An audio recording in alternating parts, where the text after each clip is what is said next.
Kaibigan, mahilig ka rin bang gumala? Mag-sightseeing, tumingin ng mga magagandang istruktura, ayan, pwede ka pang magsimba. Ayan, dyan po yan sa St. Anthony de Padua, located at Alta de Tagaytay. Ayan, dyan po, nako, siguradong mag-i-enjoy kayo dyan bukod sa libre na, napakaganda pa. At dahil private po ang lugar na yan, meron lang pong oras ang para sa public viewing kung kayo ay mamamasya lamang ng libre. Yan, mula po 6 a.m. ng umaga hanggang alas 8 at sa hapon naman po ay 5 p.m. hanggang alas 8 ng gabi. Pero kung kayo po ay pupunta dyan at gusto niyo po na makapunta kayo dyan kahit anong oras, mag-hotel, kumain, mamasyal, o anytime, pwede po kayo pumunta dyan. Madali naman po makapunta sa lugar na yan. Diyan lang po yan sa Tagaytay, sa Barangay Iruhin Central. Ayan. I-wasteable naman po yan. Ayan, medyo pababa nga lang po sa lugar na yan. Kaya medyo hinay-hinay lamang po sa pagmamaneho dahil medyo matarik talaga yung lugar na yan. Pero safe naman, syempre kung nag-iingat ka, walang problema. Ayan, tuloy-tuloy lamang po ang biyahe dyan. Pero kapag oras po talaga ng public viewing, naku, napakahaba po ng pila dyan. Kaya yung pauwi kami dyan, papakita ko po sa inyo, narito po. Pauwi na po kami ng mga oras na yan, mga 6 p.m. Ayan po, at talagang napakahaba na po ng pila ng mga gusto makapasok. So yun na nga, dahil wala kaming kaalam-alam na meron palang oras ang pagpunta dyan, alas 3 pa lang nandyan na kami at eto, inantay pa talaga namin mag alas 4 pinapasok na kami dyan. At sulong-sulong pa namin yung lugar sa baba. Yan, pababa na po yan. Medyo talaga matarik po, kaya medyo mag-iingat po talaga pagpunta dito.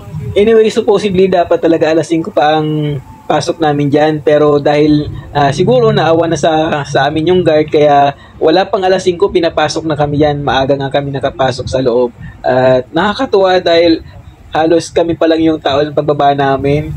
Ayan. At pagdating naman dito sa may bandang palikuna rito, Urbada. Ayan, nandito na agad sa kanan yung parking space para sa mga motor. Ayan, dito nyo ipapark yan yung inyong motor kung kayo ay nakamotor lamang.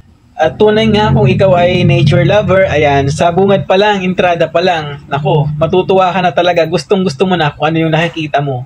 Ayan.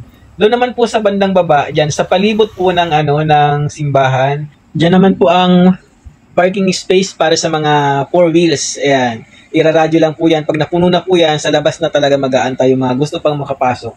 At eto, libutin na natin yung paligid dito sa baba. O, ayan o. Ayan o, tayo na. Congressman. Ayan. Ituro mo na kung saan yung mga nakurakot sa sa flood control projects mo. Ayan. Ayan, akin po yan. Ayan, joke lang po. Ayan, yan po ang napakagandang dyan. Breathtaking talaga na lugar. Yan, napakaganda po yan. Oh, saan ba yan, di ba? Tagaytay lang yan. Mga ilang minuto pa nga lang kami dyan nakakababa, ayan, at nag-uumpisa ng magsidatingan yung mga gusto ring mamasyal dyan. Ayan, kami lang nagpipicture-picture dyan, pero paglingon ko maya-maya, ayan na, sunod-sunod na sila, ang dami na nga. Ayan, napakaganda ba naman sa lugar na to? Talagang hindi ka magsasawa. Bawat sulok ng lugar dito talaga namang wala kang itatapon. Lahat talaga magugustuhan mo. Kung talagang napakahilig ka sa nature, sabihin na natin nature lover ka, talagang sok na sok tong lugar na to para sa'yo. So yun, eto na, pakit na ako dito sa San Antonio de Padua Parish Church. Ayan.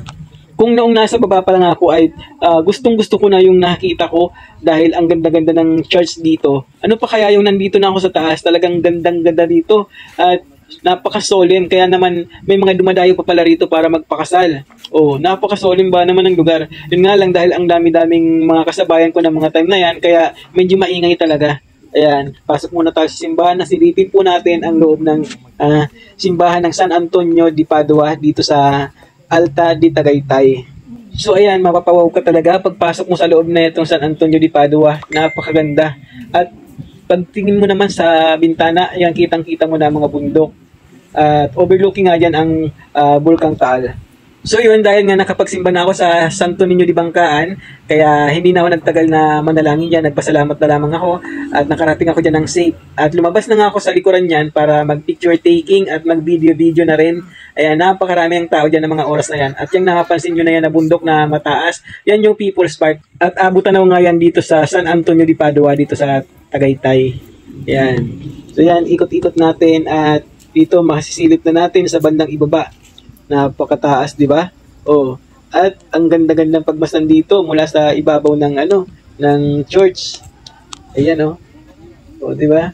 Ang daming tao diyan. Malilibang ka talaga sa tanawin na makikita mo diyan, lalong-lalo na kung ikaw ay nature lover. Ayan, etong pinakamataas na parte dito ng location. Ayan. Ito na ang pinakamataas dito. Ayan. Kitang-kita mo talaga yung kabundukan dito. Ayan. Hindi ko lang nga na videohan masyado yung Taal Volcano dyan, pero kitang-kita dyan sa ibang side. Ayan. At kung ikaw naman ay tatawagin ng kalikasan, meron pong CR dyan sa bandang kaliwa. Ayan.